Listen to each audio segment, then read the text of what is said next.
Esta é mais uma produção da Federação Espírita Pernambucana, para você que curte podcasts. Bom dia! Ai, ai. Gente, olha, eu acho que eu sou uma pessoa meio atrevida, né?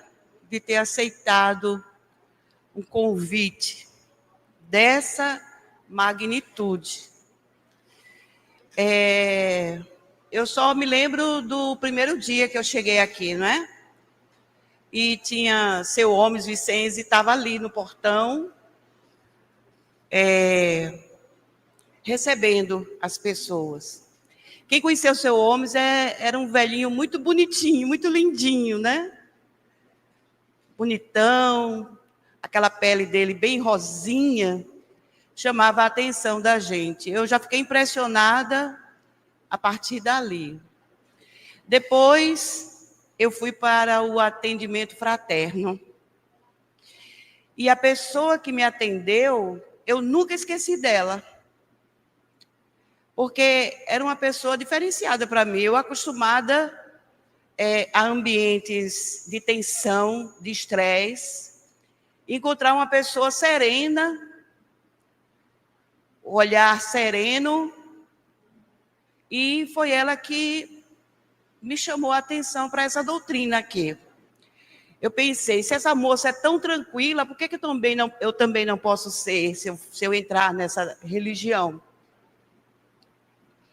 Materialista até a raiz dos cabelos, só pensava na carreira profissional, em ascender. E o espírito, né? Esse é o nosso mal, né? A gente pensa só como pessoa de carne e osso e esquece que nós precisamos pensar como espírito imortal que somos. Tudo bem, nem todo mundo sabe disso. Só depois que a gente adentra a doutrina é que a gente vai compreendendo diversas coisas. Então eu imaginava, meu Deus, que casa grande, né? Que centro espírita grande. E aí a gente aprende na nossa doutrina que a casa espírita não é o templo de pedra, não é? Que a casa espírita, ela transcende as paredes da sua função, mas ela é essencialmente espiritual. Até a gente conseguir colocar isso na cabeça, leva um tempinho. Então, eu diria para vocês que só agora, não vou dizer quanto tempo eu estou aqui, senão vocês vão adivinhar a minha idade, né? É melhor não. Melhor não.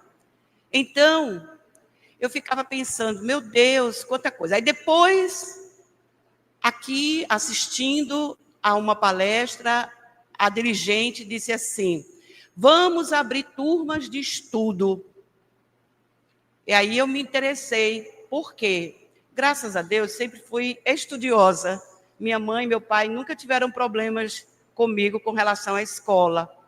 Então, estudar era uma coisa que eu já gostava muito e agora eu gosto muito mais.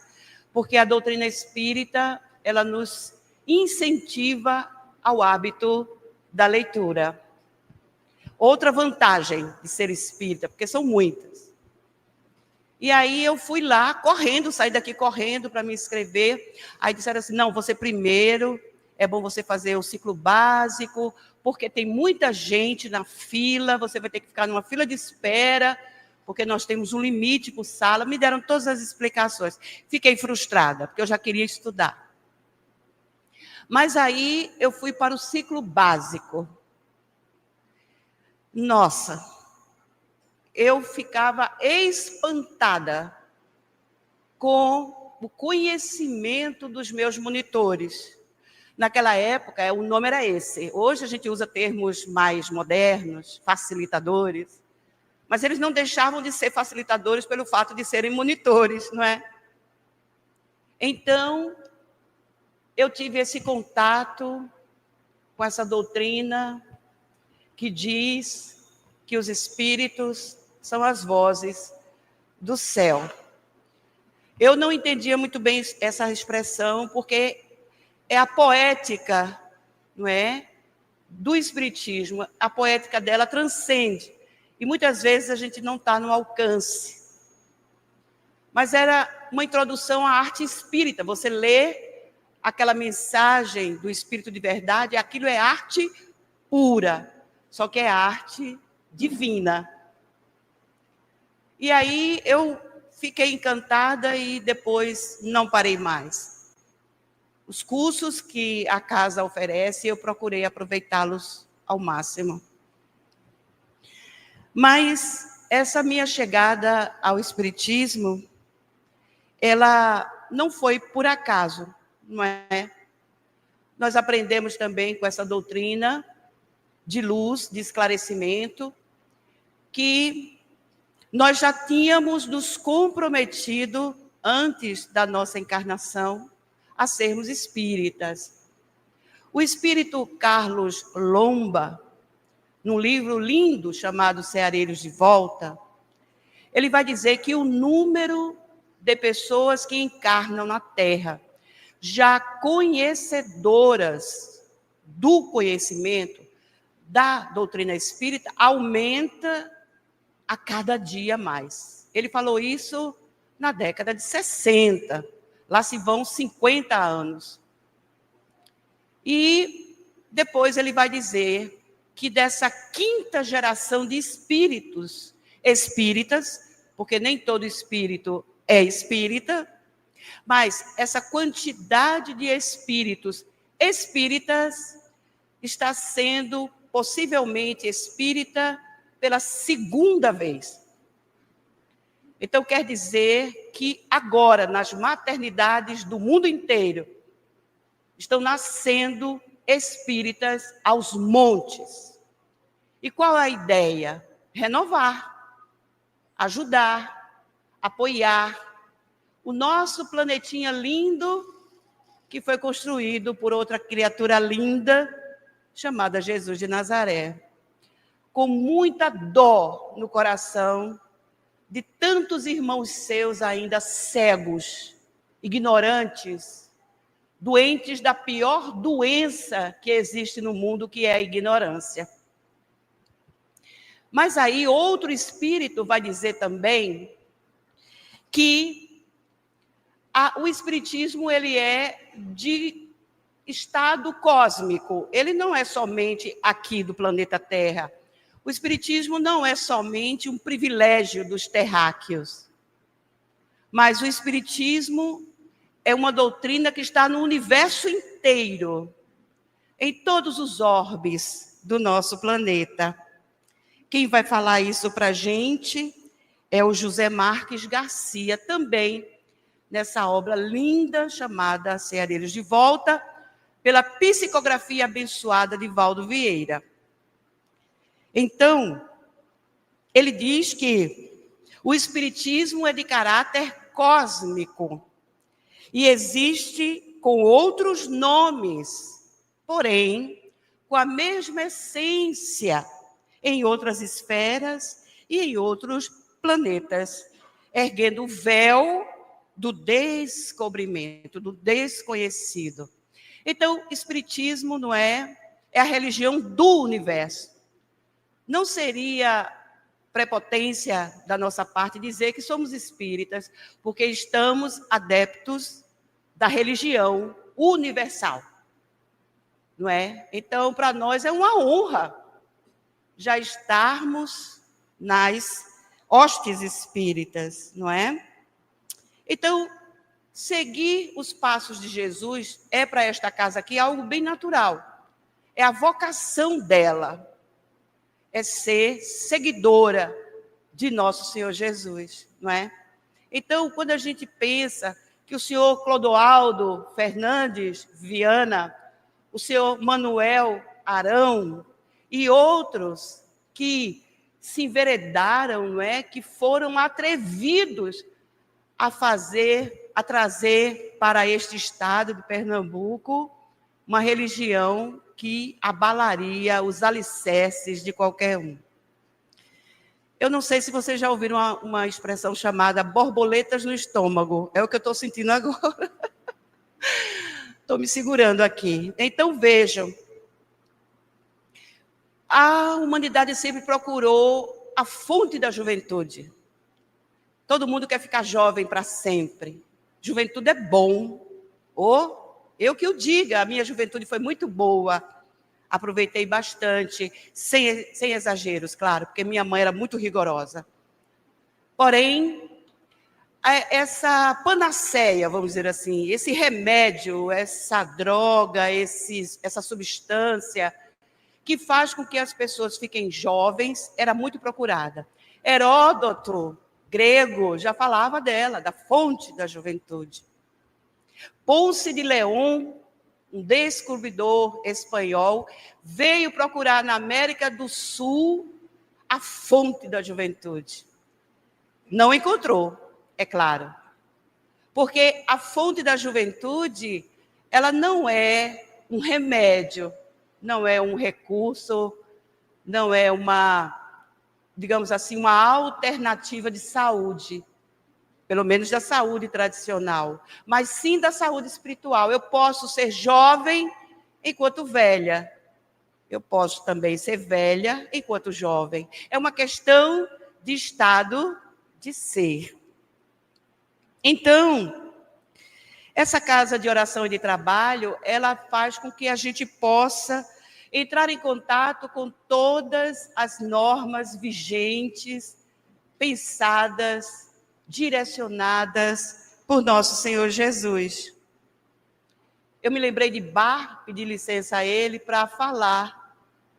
Johann Sebastian Bach, um compositor alemão, que observava que a música não era muito comum nas igrejas. E aí ele resolveu fazer uma música para homenagear o governador espiritual do nosso planeta. E a sua terceira cantata, ela tem como título Jesus, Alegria dos Homens. E aí a gente vai vendo, não é, pela música, pela sonoridade, pela cadência, como Jesus é suave, como ele é lindo, não é?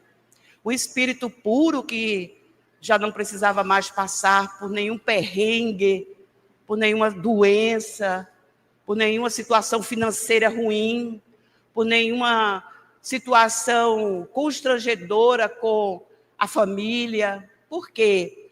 Porque já transcendeu a tudo isso. Vem nos fazer o convite para que nós também possamos ser da mesma maneira.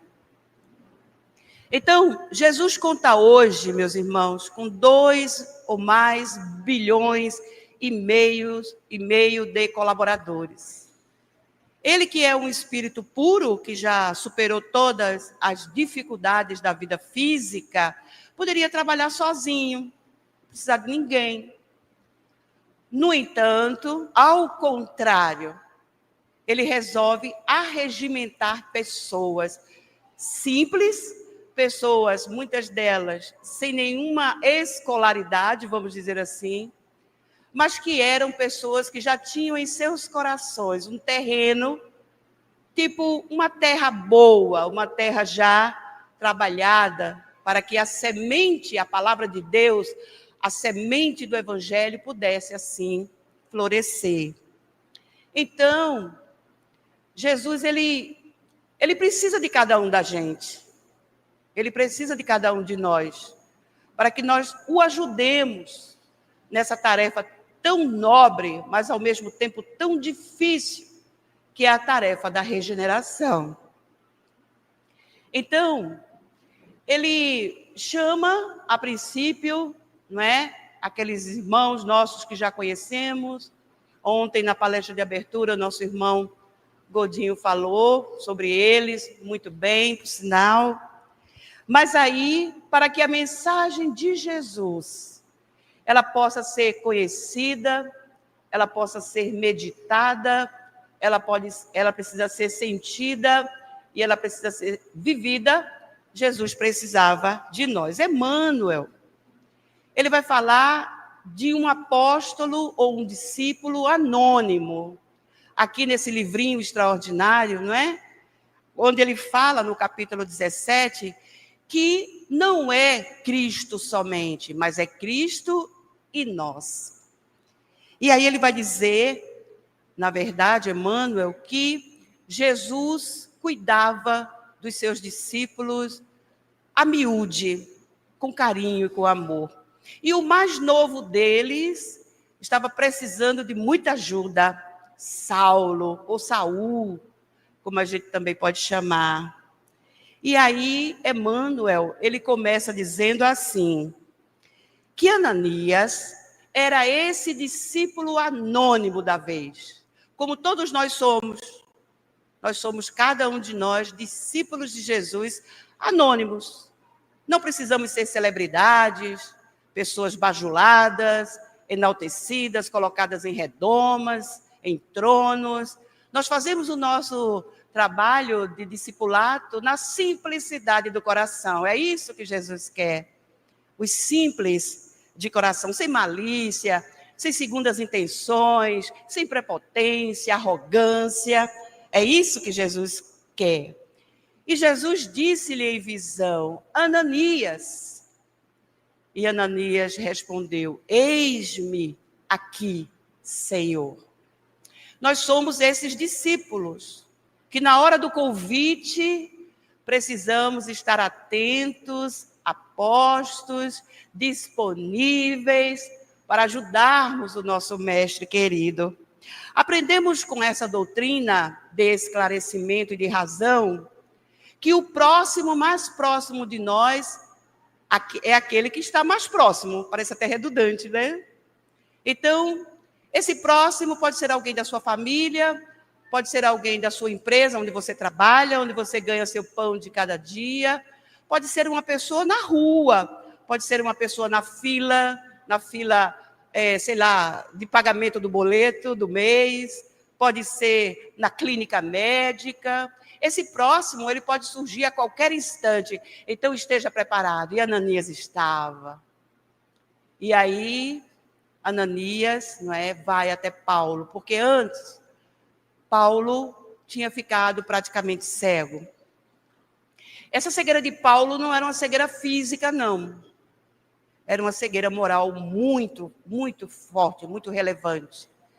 E daí, Jesus pede que ele entre na cidade, Paulo, na época ainda Saulo, entre na cidade, vá para a rua direita, e lá um homem lhe procurará para lhe ajudar. E depois que fala isso para Paulo, vai até Ananias, para que Ananias possa ajudar Paulo a tirar as escamas, a cegueira moral. E Paulo se transforma, portanto, num grande apóstolo. Talvez tenha viajado mais do que Jesus. Quantas viagens! E Paulo inventou o que a gente chama hoje de EAD, não é? Ensino à distância. Porque com as cartas que Jesus disse que ele fizesse em seu nome, porque teve um momento que Paulo estava, digamos assim, sem saber o que fazer, com tantos convites dos irmãos das diversas localidades, ali da Turquia, não é? Da Mesopotâmia, de toda aquela região da Palestina, do Oriente Médio, e Paulo não podia estar em tantos lugares ao mesmo tempo. Mas aí ele usava a mensageria romana, que era excelente naquela época. Roma sempre foi de tecnologias altíssimas. Roma já tinha água encanada naquela época. O serviço de mensageria era extraordinário. Colocaria qualquer agência de correios da atualidade no chinelo. O exército, então, nem se fala. Então, Paulo aproveitou-se de algumas dessas coisas, usando a sua prerrogativa de meio romano também, não é? Então, aqui Emmanuel vai dizer que os homens esperam por Jesus, mas Jesus espera pelos homens. Ninguém acredite que o mundo se redima sem almas redimidas. Então, nós somos importantíssimos para nosso Senhor Jesus. Mesmo orgulhosos, egoístas, distraídos, preguiçosos. Ele gosta da gente assim mesmo. Fazer o quê, né? Quem ama, ama de qualquer jeito. Não fica criando alternativas. Eu te amo porque você me dá presentes, eu te amo porque você me trata bem. Não existem condições para quem ama. Quem ama, ama e pronto, não é? Então, Jesus, a princípio, ele escolheu 12 companheiros para atacar o serviço de regeneração planetária. Emmanuel vai falando. Depois, ele visita o doutor de Tarso, diretamente procurando Ananias, enviando-o a socorrer o novo discípulo. A humanidade não pode iluminar-se sem o Cristo. Essa é a constatação de Emmanuel, não é? Mas também o Cristo não dispensa os homens na obra do soerguimento e da sublimação do mundo. Então, a Federação Espírita Pernambucana, meus irmãos, nesses 120 anos que ela existe, ela está nos dando a oportunidade de seguirmos os passos de Jesus. Tirando o espírito da letra, explicando o inexplicável para muita gente, tirando as nossas dúvidas, nos esclarecendo, nos iluminando. Emmanuel diz que todo crente que acredita em alguma coisa, ele precisa de fatores externos para essa crença. No entanto, aquele que se ilumina já tem dentro de si o germe da autoiluminação. Portanto, quem se ilumina vibra e sente. Está lá no livro O Consolador, na questão 220. Então, meus irmãos queridos, é isso que a gente sente numa casa como essa, que ele recebe de braços abertos, que lhe sustenta durante tantos anos, no meu caso, não é? Sou uma pessoa que cheguei aqui... Eita, se eu disser, vocês vão saber a minha idade, é melhor não. Então, estou aqui feliz da vida, com borboletas no estômago, com emoção muito grande. Eu pensei em tanta coisa para dizer, esqueci tudinho. Esqueci quase tudo. Porque a emoção faz isso com a gente, não é? O sentimento. Então, Jesus disse para essas pessoas, ide pregai. É o que a gente vem tentando fazer há 120 anos. Esta casa de trabalho e de oração é de trabalho incessante. No dia da sua folga, ela trabalha do mesmo jeito, que são as quintas-feiras. Mas se você vier aqui, você vai encontrar trabalhadores aqui, trabalhando, fazendo a sua parte, ajudando o passante, que passa aí na calçada, olha para aqui, possivelmente atraído por algum espírito maravilhoso, entra e pede ajuda. Porque cada pessoa que entra ali recebe um abraço espiritual, não é? Então, Emmanuel vai dizer que a seara é muito grande, mas são poucos os ceifeiros. E essas semelhantes afirmativas do Senhor Jesus provam a importância que ele dá à contribuição humana. Emmanuel vai dizer lá no livro, não é? Aliás, A Caminho da Luz, que Jesus se reuniu por 2 vezes nas cercanias do Sol, a primeira vez para projetar o planeta, a segunda vez para projetar a sua vinda pessoal aqui no planeta. E Emmanuel termina o último capítulo do livro, capítulo 25, dizendo: será que Jesus já não está reunido pela 3ª vez? Para dessa feita traçar definitivamente os traços, os recursos que vão definir, que vão proporcionar a regeneração do nosso planeta. Porque a Terra, o seu próximo estágio após, não é, a regeneração será o de planeta feliz. Então, ficará aqui aquele que merecer, pelo menos por enquanto, esteja fazendo jus a ser feliz. Eu quero ficar. Então, o que eu tenho que fazer? O que é que eu tenho de especial para que Jesus me dê o indulto, para que eu não precise ir para outro planeta, numa situação semelhante, ou até numa situação mais difícil, mas que eu já possa, dentro do conhecimento que esta casa me proporcionou durante esses tantos anos, que eu vou para lá e vou para cá, aqui dentro, eu já possa ganhar o mérito, o ensejo de ser uma moradora deste planeta.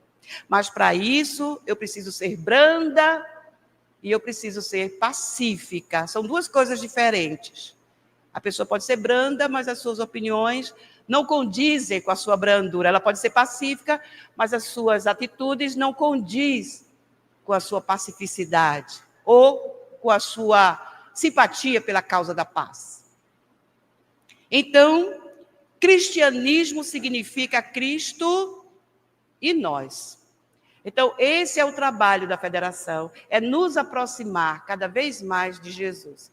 Eu devo à minha mãe ter sido apresentada a Jesus ainda criança. Minha mãe muito católica, mariana, até a raiz dos cabelos. A gente tinha que ir para a missa, para a aula do catecismo, fiz primeira comunhão, crisma. Eu só não me casei na igreja católica, mas todos os sacramentos eu aproveitei. E dou graças a Deus hoje ter sido apresentada a Jesus ainda na infância. Só que a gente vai entendendo Jesus de algumas maneiras completamente diferentes, mas não deixam de serem úteis e fundamentais. Agora, com o conhecimento espírita, eu tenho uma condição muito maior de poder entender nosso Senhor Jesus, porque a doutrina espírita vai nos dando os caminhos, vai nos apresentando as veredas, que nós possamos traçar para sermos, então, seguidores do Mestre Nazareno. Quem já leu Renúncia, o último romance da série de Emmanuel, começando com Paulo e Estevão, não é? Vai ver que Alcione, ela nos dá um legado. Ela deixa um lema que ela adotou pessoalmente, mas que junto com Emmanuel, aquele tempo na Europa, encarnado como padre Damiano, eles dois criaram o hábito de estudar o Evangelho versículo por versículo. É o que a gente faz aqui, não é? Toda essa obra, Fonte Viva, a gente estuda o Evangelho, as cartas de Paulo, as cartas de Tiago, as cartas de Pedro, também as cartas de João. A gente aprende versículo por versículo, devagar, sem pressa, porque Jesus não é apressado. As coisas são urgentes, porém não apressadas, porque senão causam ansiedade, estresse, doenças desnecessariamente. Então a gente tem que fazer tudo com calma. Afinal de contas, nós temos a eternidade toda ao nosso favor.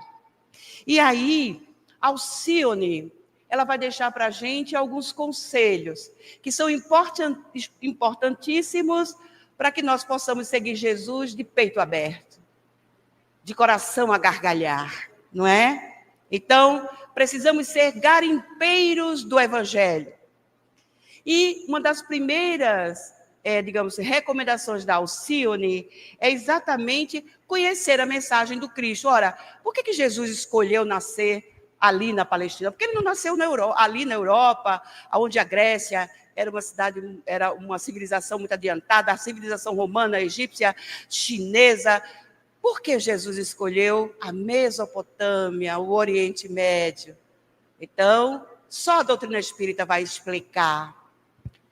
Senão, ele teria perdido seu tempo lá, nessas cidades tão avançadas, de tecnologia já tão avançadas, apesar do tempo recuado. As pessoas eram politeístas, elas não iam dar atenção a Jesus. Se as que eram monoteístas, nem todas deram, imaginem os politeístas. Então, a gente precisa saber essas coisas, não é? Como é que por que ele visitou determinadas cidades, o que ele fez nessas cidades. Então, esse lema, essa orientação da Alcione, ela vai nos permitir um diálogo com o contexto aonde Jesus estava inserido naquele momento do nosso estudo. Depois, ela diz que é preciso meditar a mensagem do Cristo, porque aí já vai ser um diálogo com o texto. Antes, estávamos interessados aonde Jesus estava, localizado geograficamente. Agora, queremos saber do texto o que nós podemos tirar de informação que possa nos legar uma maior meditação. Jesus disse quem é minha mãe, quem são meus irmãos, por causa disso. Jesus falou, não é? O que dizem de mim? O que dizem que eu sou? Jesus adorava perguntar, porque Jesus mandou antes dele um cidadão que era maravilhoso nas perguntas, era Sócrates. Então, Jesus usou a dialética socrática para também ensinar, relembrar aqueles que precisavam saber. E Allan Kardec não ficou para trás, usou também a dialética socrática para entrevistar os espíritos e perguntar para eles coisas que até então ninguém sabia, não é? Então, sentir a mensagem do Cristo é outra forma de garimpar o Evangelho. Por quê? Porque aí já é o diálogo comigo. Agora vai pegar, não é? O que é que essa mensagem, o que é que essa citação de Jesus, ela tem a ver comigo? Ela gera em mim um impacto, ela gera em mim uma tranquilidade, ou ela gera em mim uma inquietude? Então, a partir da meditação, eu posso, aliás, do sentimento, não é? Eu posso sentir a presença de nosso Senhor Jesus. E, finalmente, vivenciar a mensagem de Jesus. Aí, Alcione já vai dizer que a coisa é mais profunda. Por quê? Porque ela se refere a uma introspecção. É uma mudança de comportamento. Essa mensagem, ela imprime uma mudança de comportamento. Comportamento mudado significa também pensamento renovado. Está lá em Paulo, na sua carta aos Romanos, no capítulo 12, quando ele diz: transformai-vos pela vossa, não é, renovação mental. Saúde mental é proporcionada pelo estudo e pela vivência do Evangelho. Sem isso, nós estamos todos adoentados. Não tem como ser são, ter uma mente saudável, sem conhecer nosso Senhor Jesus. É muito difícil. Vamos ficar só naquela visão humana, não é? Dilapidando nossas energias espirituais. Eu sempre repito isso porque foi uma frase que me impactou na minha época de estudante do ESD. Eu li de um padre francês que ele dizia assim: nós não somos seres humanos vivendo experiências espirituais, ou seja, um é católico, o outro é budista, o outro é candomblessista, o outro é protestante. Não somos seres humanos que vivem uma experiência espiritual que pode mudar a qualquer momento. Amanhã eu não quero mais ser católica, amanhã eu não quero mais ser espírita. Então, não é isso não. Nós somos seres espirituais, vivendo experiências humanas, o que muda completamente a nossa visão. Porque é isso que nós somos. Então, quando pensamos somente como pessoas de carne e osso, dilapidamos nossas energias espirituais. Quando pensamos como espíritos imortais que somos, aí sim ganhamos em qualidade a nossa existência. Então, tem também o lema da Abigail, não é? Quem leu Paulo e Estevão são duas mulheres extraordinárias. A Alcione pede que a gente conheça, que a gente medite, que a gente sinta e que a gente viva a mensagem do Cristo. Já a Abigail, conversando com Paulo, no momento que Paulo estava muito chateado, decepcionado com a família, com os amigos, então ela aparece para ele, juntamente com Gesiel, Estevão, e ambos, conversando com Paulo, nessa conversa do desdobramento do sono, que é o que acontece com todos nós, todos os dias, não é? Daí, ela vai dizer o seguinte, que Paulo precisa, para vencer todas as dificuldades que ele vem passando ao longo desse tempo, que agora, como convertido de Jesus, ele está sentindo na pele o que é realmente seguir Jesus. Então, ela diz para ele, ame, cada coisa que ele dizia para ela, o texto é longo, por isso eu não vou repetir, mas aí cada coisa que Paulo dizia, estou chateado com isso. Aí ela dizia, ame. Não porque isso, porque aquilo, trabalhe, Mas alguma coisa, espere, tenha paciência. Não porque isso, perdoe. Esse é o lema da Abigail, do livro Paulo e Estevão. A noiva de Paulo, que ele ficou tão chateado, porque sua noiva estava seguindo os passos daquele nazareno que foi buscá-los em Damasco. O que Paulo estava fazendo, não é, naquele momento, era o produto da sua cegueira moral. É o que acontece com qualquer um de nós que se decepciona com alguma coisa e pode querer vingar-se. No caso de Paulo, ele tinha Jesus como coadjuvante do seu processo de transformação moral. Que coadjuvante! Ah, meu Deus! Se nós pudéssemos, todos nós também ter, não é? Então, meus irmãos, é o diálogo comigo, é o diálogo com o texto, é o diálogo com a emoção, porque o sentir Jesus já nos faz sermos pessoas mais emocionais. Tudo bem que a emoção ela pode ser traidora, ela pode nos fazer dizer coisas ou realizar coisas que não deveríamos, mas as emoções são necessárias para desabotoar o nosso coração, como diz tão lindamente Bezerra de Menezes, não é? Então, o Evangelho de Jesus, ele nos impulsiona. O Evangelho de Jesus tem feito a diferença, porque Bezerra, ele diz isso. Ah, meus irmãozinhos, se todos nós pudéssemos, todos os dias, nos consultar com Jesus e perguntar para ele assim, Senhor, o que o Senhor faria no meu lugar, nessa situação que passo agora? E aí a resposta viria na acústica do nosso coração, da nossa consciência. Porque a gente se consulta com o psicólogo, a gente se consulta com terapeutas, a gente se consulta com o médico, mas dificilmente a gente se consulta com Jesus. É ou não é? E Jesus é de graça. A gente não precisa marcar a hora. Não precisa depender da agenda do terapeuta. O terapeuta está disponível a qualquer momento. Eu já fiz esse teste e funciona. E funciona. Então, que o Evangelho de Jesus, ele possa ser sempre a tônica desta casa de oração e de trabalho, que é a Federação Espírita Pernambucana, nas suas diversas dimensões, não é? Essa casa é tão grande que não caberia aqui dentro, do ponto de vista espiritual. Isso aqui é só uma representação gráfica. Na verdade, ela transcende tudo isso. E o trabalho é realizado nos dois planos da vida. Não é somente a gente que trabalha incansavelmente aqui, não.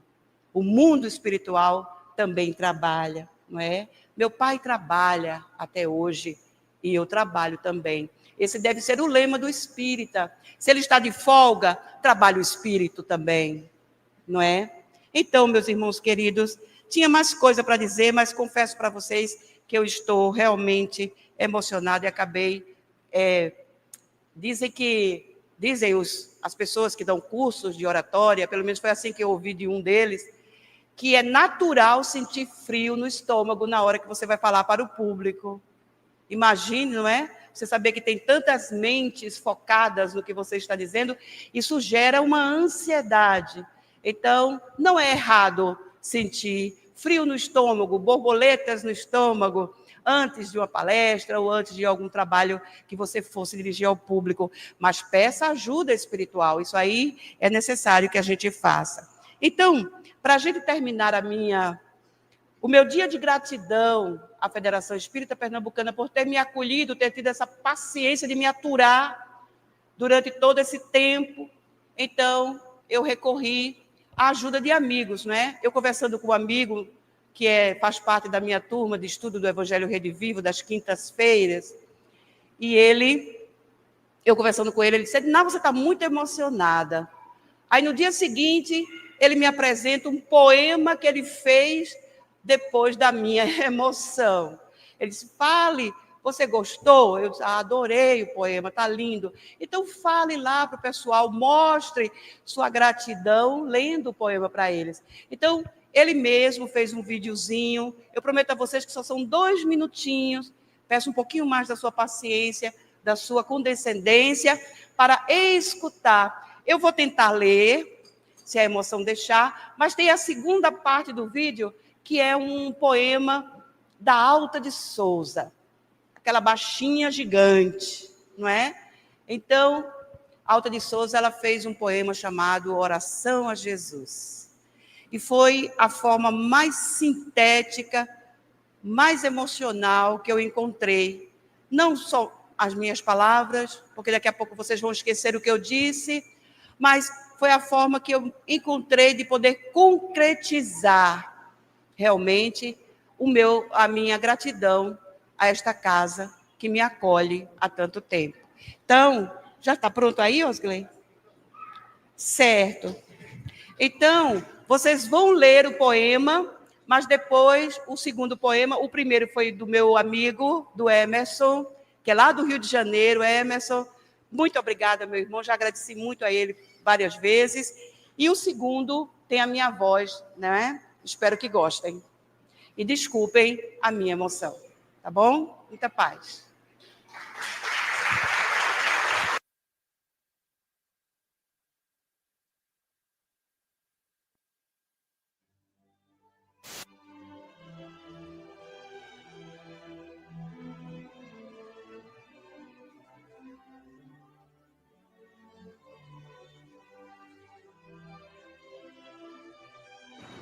Um dia, esta casa me acolheu, abriu suas portas, me recebeu.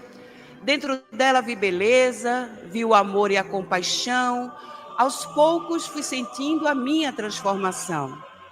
Do trabalho ao estudo, do pensamento à ação, fui desenvolvendo, aprendendo, cultivando a gratidão.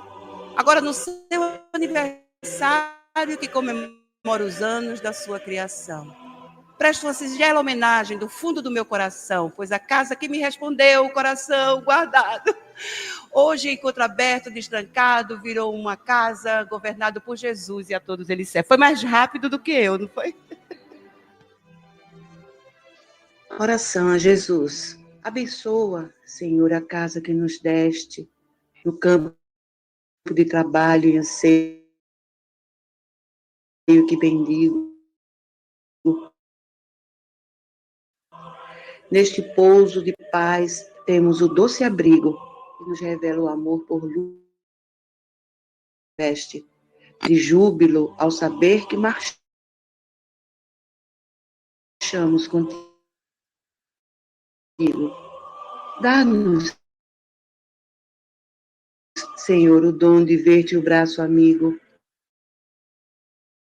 resposta, auxílio e fé, padecendo ao buscar-te.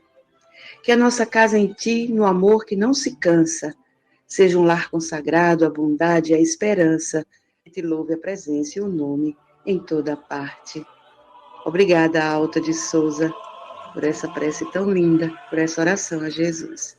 Obrigada, Chico Xavier, por ter recebido pela sua via mediúnica maravilhosa e abençoada esta página de amor, a nossa casa de trabalho e de oração, a Federação Espírita Pernambucana. Muito obrigada, que Deus nos abençoe. Você ouviu o podcast da Federação Espírita Pernambucana.